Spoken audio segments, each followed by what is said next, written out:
नमस्कार, मैं डॉक्टर चित्रा पिल्ले हिंदी कक्षा में आप सभी बच्चों का हार्दिक अभिनंदन करती हूँ, स्वागत करती हूँ। आज हम आपको एक दिन भुज का पाठ पढ़ाने जा रहे हैं। ये जो पाठ है डायरी विधा पर आधारित है। बच्चों, डायरी क्या होती है, इसे कैसे लिखी जाती है, इन सभी के बारे में आज हम जानेंगे। बच्चों, आज हम कक्षा 9 के ब्रिज कोर्स का पाठ डायरी विधा पढ़ने जा रहे हैं। इस डायरी विधा में बहुत सारी बातें हम इस माध्यम से पढ़ेंगे। डायरी क्या होती है, डायरी कितने प्रकार की होती है तथा डायरी का हमारे जीवन में क्या महत्व है, इन सभी बातों को आज हम इस पाठ के माध्यम से जानेंगे।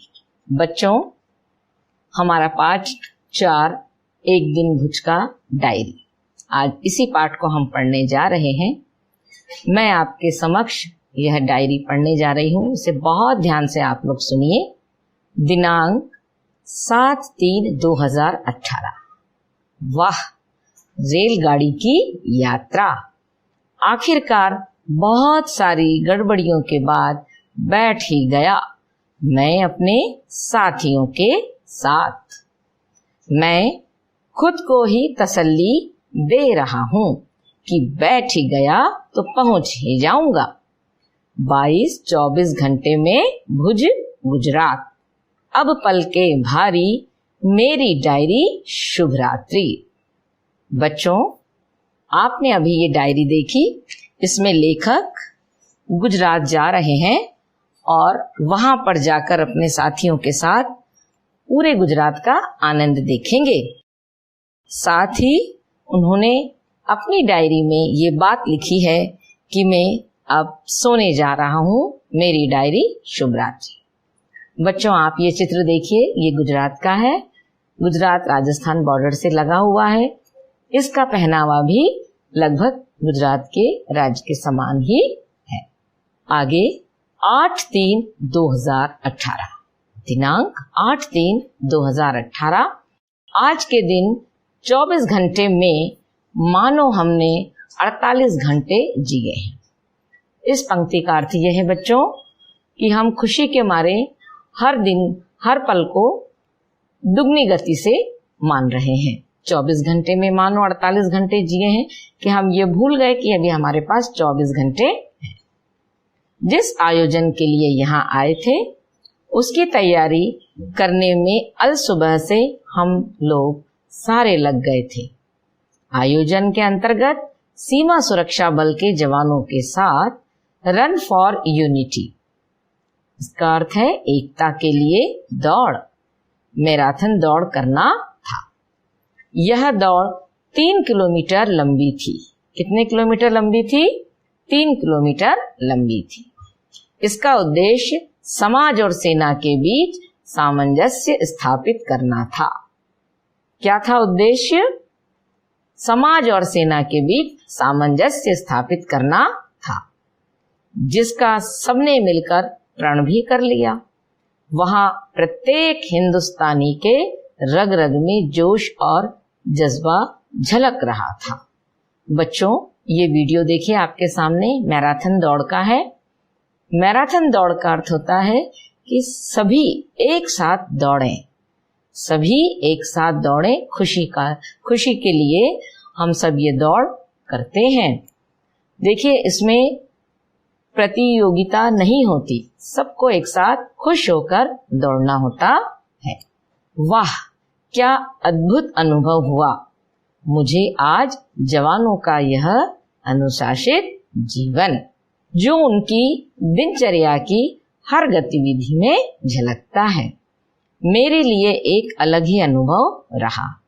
अद्भुत, मैं अपने कलम से बयां नहीं कर सकता। वो सफेद नमक से भरी चादर, रेगिस्तान के मनोरम दृश्य, उनका तो कोई जवाब ही नहीं। दूर दूर तक घूसर झाड़ झंकाड़, नागफनी के पौधे। जीवन बहुत कठिन पर मधुर है यहाँ। एक शहर के निवासी को चूल्हे की रोटियां मिले और घड़ा भरकर लस्सी, और क्या चाहिए। डायरी, थका हुआ हूँ, अब बातें नहीं कर सकता, कल तक के लिए विदा। बच्चों, अभी आपने ये डायरी सुनी। इसमें जो लेखक है, जिस प्रकार से उन्होंने ये दौड़ देखी और साथ ही वहां का अद्भुत दृश्य देखा और उन्हें इतनी खुशी हुई कि वो बार बार कहते हैं कि मैं इसे कलम से बयां नहीं कर सकता। और साथ ही वो यह भी कहते हैं, किसी शहर के निवासी को यदि चूल्हे की रोटी और घड़ा भर के लस्सी मिल जाए तो आत्मा तृप्त हो जाती है, मन बहुत खुश हो जाता है। देखिए, ये आपके सामने जो चित्र है ये गांव का है।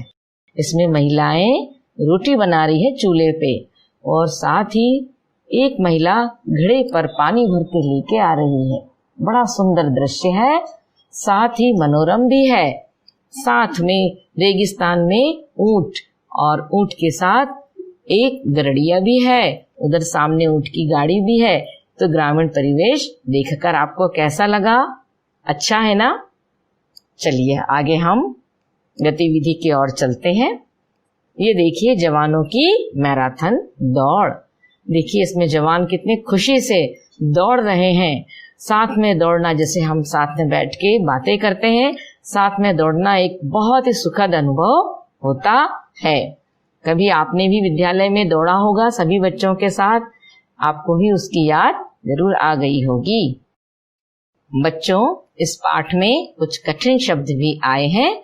आइए हम उन्हें पढ़ते हैं और उनका वाक्य में प्रयोग करना सीखते हैं। तसल्ली, तसल्ली का अर्थ है आश्वासन यानी भरोसा दिलाना। अल सुबह, अल सुबह का अर्थ होता है प्रातः काल, सवेरे सवेरे, जिसे भुनसार भी कहते हैं, तड़के भी कहते हैं। सामंजस्य शब्द का अर्थ है मेल या एक रास्ता, मेल या एक हो जाना। अनुशासित शब्द का अर्थ है नियम या आदेश का पालन। मनोरम, मनोरम का अर्थ होता है मनोहर, जो मन को हरे। और सुंदर, हम बात बात में कहते हैं ना ये बहुत सुंदर है, तो उसे मनोरम भी कहते हैं। धूसर, धूसर का अर्थ होता है मटमैली, मटमैली अर्थात थोड़ी बहुत उसमें मट्टी लगी हुई, जिसे मटमैली कहा जाता है। अन्य शब्द है झाड़ झंखाड़, झाड़ झंखाड़, इसका अर्थ होता है कांटेदार झाड़ियां, कांटेदार झाड़ियां। अब बच्चों देखिए, हम वाक्य में प्रयोग करना सीखेंगे। पहला शब्द था हमारा तसल्ली। वाक्य में प्रयोग हम इसको करके देखेंगे। परीक्षा परिणाम को देखकर मुझे तसल्ली हो गई। एक बार फिर से पढ़ेंगे। परीक्षा परिणाम को देखकर मुझे तसल्ली हो गई। इसी प्रकार से इसी वाक्य को हम अर्थ के साथ भी प्रयोग कर सकते हैं।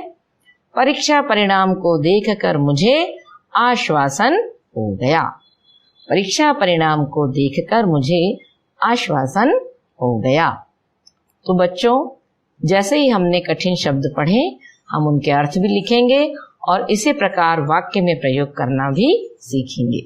पाठ के अलावा आपको और भी ऐसा लगता है कि ये सरल शब्द हैं, हम इनके वाक्य बना सकते हैं, तो इस प्रकार की गतिविधि हम अवश्य करें, जिससे हमारी वाक्य रचना में कौशल का विकास हो जाएगा, वाक्य रचना कौशल का विकास हो जाएगा। बच्चों, अभी हमने डायरी विधा वाला पाठ पढ़ा, जिसमें लेखक भुज गुजरात में मैराथन दौड़ देखने अपने साथियों के साथ जाते हैं और उन्हें वहां पर बहुत सुखद आनंद मिलता है।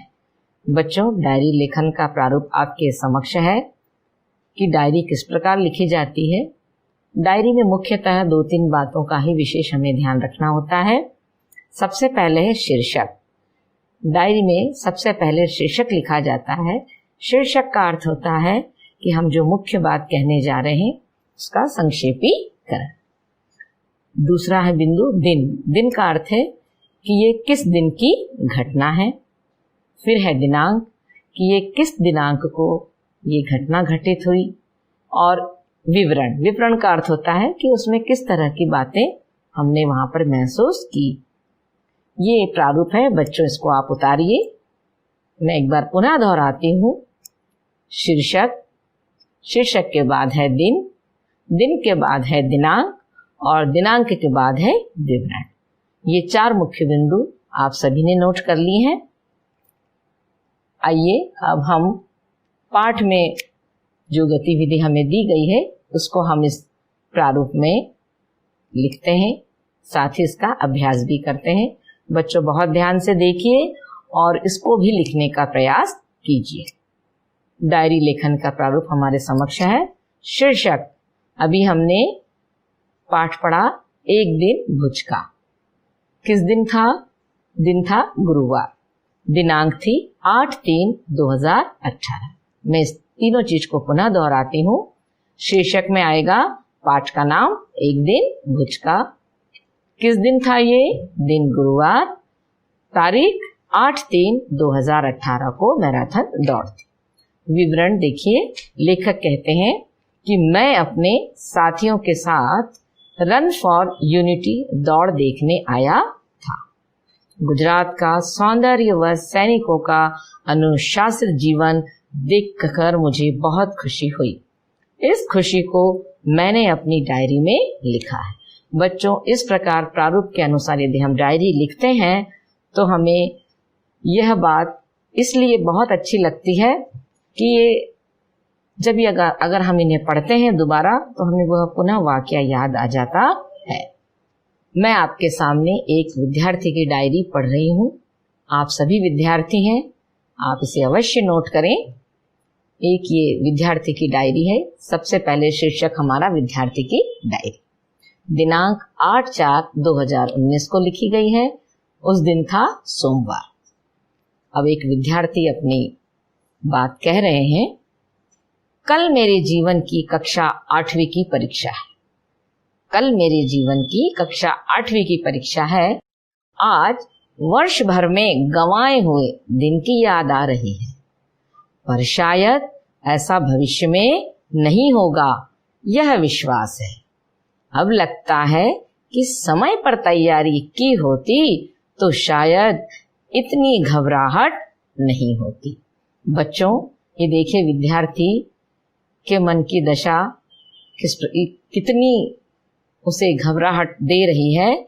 आज वह कक्षा 8वीं की परीक्षा दे रहा है और साल भर उसने बहुत मस्ती की होगी, इसलिए उसे याद आ रही है कि अगर भविष्य में अब मैं दोबारा ऐसा काम नहीं करूंगा। क्यों नहीं करूंगा? क्योंकि जब वह परीक्षा दे रहा है तो उसे पेपर में लिखने में दिक्कत हो रही है, घबराहट हो रही है। बच्चों, ये देखिए आपके सामने चित्र है। यदि समय पर बच्चों आपने तैयारी की होती, यदि उस बच्चे ने समय पर भी तैयारी की होती तो वह देखिए कितने खुश होकर वह पेपर जरूर देता।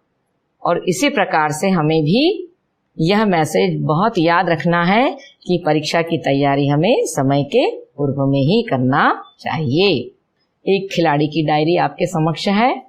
शीर्षक, खिलाड़ी की डायरी। दिनांक 3 अप्रैल 2004। दिन बुधवार। आज स्कूल में पता चला कि क्रिकेट की राज्य स्तर पर टीम में खेलने के लिए मेरा नाम चुना गया है। सभी ने बधाइयां दी। दिन भर खुशी, उल्लास और रोमांच से भरा रहा। क्या मैं अपने राज्य के लिए खेल पाऊंगा? कुछ अच्छा कर सकूंगा? फिर मन में दृढ़ संकल्प आता है कि जब मेहनत और लगन ने यह दिन दिखाया है तो आगे जो भी होगा अच्छा ही होगा। बच्चों, देखिए इस डायरी से हमें कितनी प्रेरणा मिलती है कि एक तरफ हमारा मन खुशी के मारे हिलोरे ले रहा है कि मेरा तो आज राज्य स्तर की टीम पर खेलने के लिए नाम चुना गया। सभी मुझे बधाइयां दे रहे हैं, मैं बहुत खुश हूँ, किंतु मेरा अंतर मन मुझे कह रहा है कि क्या मैं अपने राज्य के लिए अच्छा प्रदर्शन कर पाऊंगा।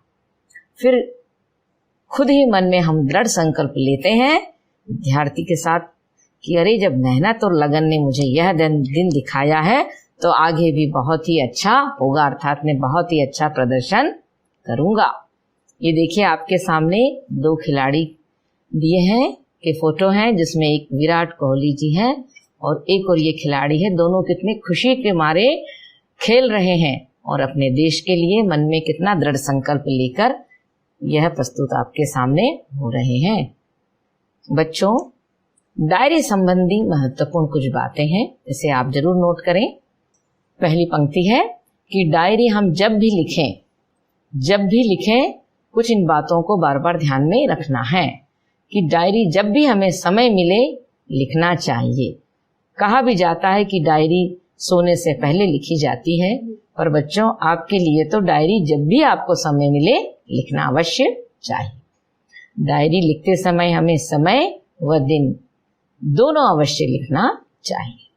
यह इसलिए लिखना चाहिए कि जब भी हम यह डायरी का यह पन्ना पढ़ें तो हमें याद आ जाए कि यह उस दिन और उस समय हमने लिखी थी।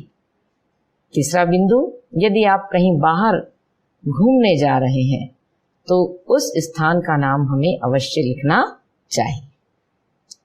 चौथा बिंदु, डायरी में जो भी हुआ है वही बातें लिखनी चाहिए। डायरी लेखन की कुछ और गतिविधियां भी आपके समक्ष हैं। बच्चों, सबसे पहले आप इसको नोट करिए जिससे कि हम ये गतिविधि बहुत अच्छे से कर सकें और आपको समझ में आ सके। गतिविधि हमारी डायरी लेखन की सबसे पहली है कि आपको ये शीर्षक नोट करना है कि कश्मीर की खूबसूरत वादियों का भ्रमण। आप ये चिंतन कीजिए, हम इसे पिक्चर भी देख सकते हैं मोबाइल से कि कश्मीर की खूबसूरत वादियों का हमने भ्रमण किया है, और उस चित्र को देखकर भी आप अपनी डायरी में लिख सकते हैं कि आप वहां पर गए और आपको कितना सुंदर एहसास हुआ है। किसी मेले का भ्रमण, कभी आप कोई मेला देखने गए हैं, वैसे भी सभी के गांवों में शहरों में मेलों का आयोजन होता है, तो बच्चों आप जरूर गए होंगे, तो उस मेले का भी आपको भ्रमण जब आपने किया होगा तो उसको भी अपनी डायरी में अवश्य नोट करना है। तीसरा बिंदु है कि यदि आपके साथ कोई घटना घटी हो उसका भी वर्णन आप अपनी डायरी में लिख सकते हैं। चौथा बिंदु, अपने परिवार के सदस्यों के साथ भी घटी घटना का वर्णन भी डायरी के रूप में आप लिख सकते हैं। बच्चों, जब आप ये लिखें तो छोटे छोटे सरल वाक्यों में जरूर लिखने की कोशिश कीजिए। जब सरल वाक्य आपको आ जाए तभी हम बड़े अच्छे वाक्यों का प्रयोग कर सकते हैं। बच्चों, ये गतिविधि कुछ कक्षा कार्य में आपको दे रही हूँ, इसे भी आप नोट करें। हमें प्रतिदिन डायरी लिखने का अभ्यास करना चाहिए। कक्षा कार्य में जब एक दूसरे की डायरी को भी हमें पढ़ना चाहिए। डायरी के शीर्षक पर भी हमें अपने साथियों से चर्चा करना है जिससे हमारी डायरी कक्षा में सहभागिता बनी रहे। डायरी विधा के पश्चात बच्चों आओ जाने शब्द क्या होते हैं। शब्द भाषा का महत्वपूर्ण अंग है। शब्द भाषा का महत्वपूर्ण अंग है क्योंकि संसार के सभी प्राणियों, पदार्थों, भावों, संबंधों आदि को प्रकट करने वाले शब्द ही तो होते हैं। दो या दो से अधिक वर्णों से मिलकर बनने वाली वह सार्थक ध्वनि जिसका अपना स्वतंत्र अस्तित्व होता है शब्द कहलाती है। बच्चों, ये शब्द की परिभाषा है। शब्द किसे कहते हैं? दो या दो से अधिक वर्णों से मिलकर बनने वाली वह सार्थक ध्वनि। बच्चों, सार्थक ध्वनि, इसको हमें याद रखना है कि वह सार्थक ध्वनि जिसका अपना स्वतंत्र अस्तित्व होता है शब्द कहलाती है। जैसे पुस्तक, राम, पानी व घर आदि। शब्द के भेद। शब्द दो प्रकार के होते हैं, सार्थक शब्द और निरर्थक शब्द। सार्थक शब्द किसी शब्द का ज्ञान, किसी अर्थ का ज्ञान कराने वाले शब्दों को सार्थक शब्द कहते हैं। हम एक बार फिर से इस परिभाषा को पढ़ेंगे। किसी अर्थ का ज्ञान कराने वाले शब्दों को सार्थक शब्द कहते हैं, जैसे रोटी, कलम, पैसा आदि। निरर्थक शब्द जिन शब्दों अर्थात ध्वनियों का अपना स्वतंत्र रूप नहीं होता उन्हें निरर्थक शब्द कहते हैं। परिभाषा एक बार हम पुनः पढ़ रहे हैं। निरर्थक शब्द जिन शब्दों अर्थात ध्वनियों का अपना स्वतंत्र रूप कोई नहीं होता उन्हें निरर्थक शब्द कहते हैं। जैसे आमने सामने, पानी वानी, कपड़ा, वपड़ा आदि। इनमें निरर्थक शब्द आमने, वानी व वपड़ा है। बच्चों, अधिकतर आपने देखा होगा जब हम सामान्य तौर पर बातचीत करते हैं हमारे घर में परिवार के सदस्य या दोस्तों के साथ, तो सामान्यतः हम कुछ शब्दों के साथ अन्य शब्द भी बोलते हैं। जैसे अभी हमने कहा आमने सामने, या आपकी मम्मी ने कहा बेटा रोटी वोटी ले आना, तुमने खाना वाना खाया कि नहीं। तो इस प्रकार के सार्थक शब्दों के साथ निरर्थक शब्दों का प्रयोग हम व्यवहारिक हिंदी में करते हैं, किंतु हमें जब हम अपने मानक शब्दों का प्रयोग करते हैं या हम पाठ्यक्रम में या परीक्षा देते हैं तो हम निरर्थक शब्दों का प्रयोग नहीं करते। कुछ और शब्द को जानेंगे। तत्सम और तद्भव शब्द। तत्सम शब्द संस्कृत भाषा के वे शब्द जो हिंदी भाषा में अपने मूल रूप में प्रयोग किए जाते हैं तत्सम शब्द कहलाते हैं। एक बार हम परिभाषा पुनः पढ़ेंगे। तत्सम शब्द संस्कृत भाषा के वे शब्द जो हिंदी भाषा में अपने मूल रूप में प्रयोग किए जाते हैं तत्सम शब्द कहलाते हैं। जैसे अध्यक्ष, पर्वत, अग्नि, कपाट आदि। तद्भव शब्द की परिभाषा इस प्रकार है। संस्कृत भाषा के जो शब्द हिंदी भाषा में कुछ बदलकर प्रयोग किए जाते हैं तद्भव शब्द कहलाते हैं। जैसे कबूतर, कछुआ, किवाड़, पहाड़ व आग आदि। बच्चों, तत्सम शब्द में एक शब्द है पर्वत। पर्वत शब्द का तद्भव शब्द हुआ पहाड़। अग्नि तत्सम शब्द का तद्भव हुआ शब्द आग। कपाट तत्सम शब्द है, किवाड़ उसका तद्भव रूप है। इस प्रकार से तत्सम और तद्भव शब्दों को आपने अभी जाना। बच्चों, देशज और विदेशी शब्द भी हमारे पाठ्यक्रम में है। देशज या देशी शब्द जो शब्द देश और काल की आवश्यकता के अनुसार बना लिए जाते हैं उन्हें देशज या देशी शब्द कहते हैं। परिभाषा एक बार पुनः।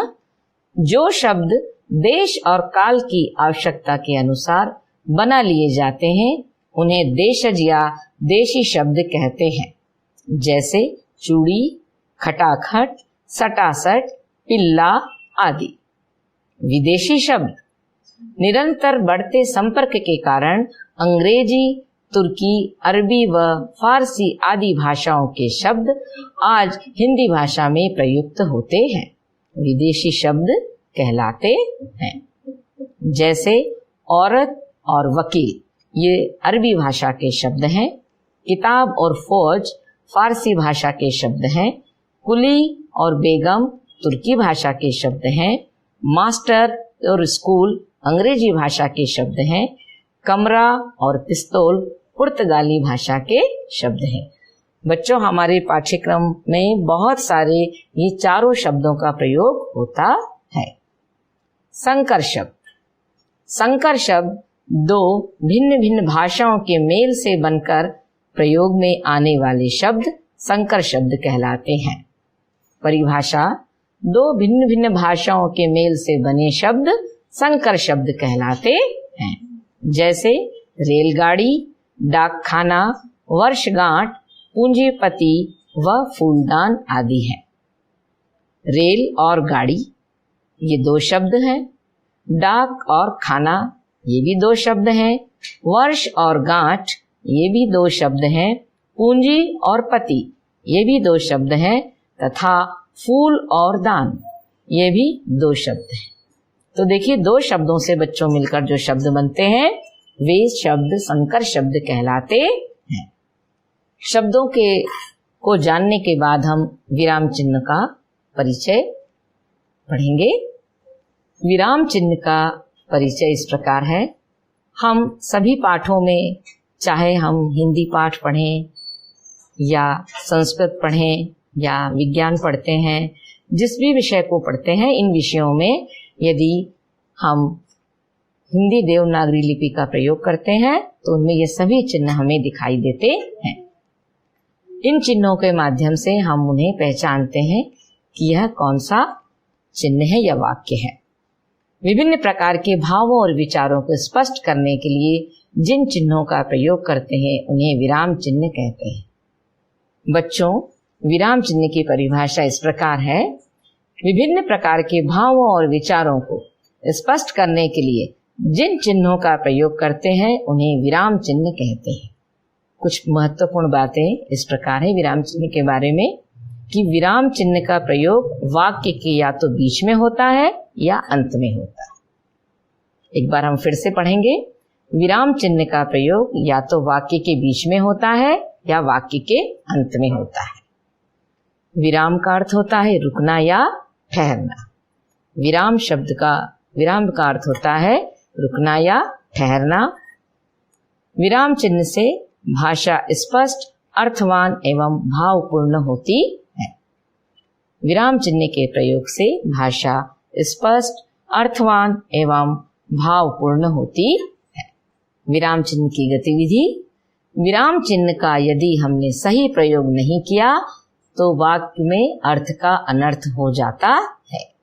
एक बार हम फिर से इसे जानेंगे कि विराम चिन्ह का सही प्रयोग नहीं किया जाए तो अर्थ का अनर्थ हो जाता है। जैसे रोको मत जाने दो। यहाँ रोको के बाद अल्प विराम है, रोको मत जाने दो, अर्थात उसे रोकिए, उसे जाने मत दीजिए। दूसरा उदाहरण, रोको मत जाने दो। रोको मत जाने दो। यहाँ पर रोको और मत दो शब्दों के बाद अल्प विराम लगाया गया है, अर्थात इसका अर्थ है कि उसे रोकिए मत, जाने दीजिए। तो बच्चों, आपने देखा कि वाक्य वही है, केवल एक अल्प विराम चिन्ह से वाक्य का अर्थ बदल गया। पहले वाक्य में जाने मत दीजिए, दूसरे वाक्य में उसे रोकिए मत, जाने दीजिए। बच्चों, विराम चिन्ह कई प्रकार के होते हैं, परंतु कुछ प्रमुख विराम चिन्ह हैं जिन्हें हमें जानना बहुत ही आवश्यक है, जिसमें सबसे पहले आता है पूर्ण विराम चिन्ह। पूर्ण विराम, उसके बाद है अर्धविराम, फिर है अल्प विराम, प्रश्नवाचक चिन्ह और विस्मयादि बोधक। आप यह पांचों चिन्ह देख रहे हैं। इनकी पहचान है पूर्ण विराम पूरी एक छोटी सी लकीर, अर्धविराम में एक बिंदी और अल्प विराम साथ में रहेगा। अल्प विराम में केवल कॉमा, जिसे हम बार बार कहते हैं कि कॉमा लगाइए। प्रश्नवाचक चिन्ह में एक घुमावदार आकृति और नीचे बिंदी। विस्मयादि बोधक में पूर्ण विराम और उसके नीचे बिंदी। इस प्रकार से ये पांचों चिन्ह हमारे लिए बहुत आवश्यक है।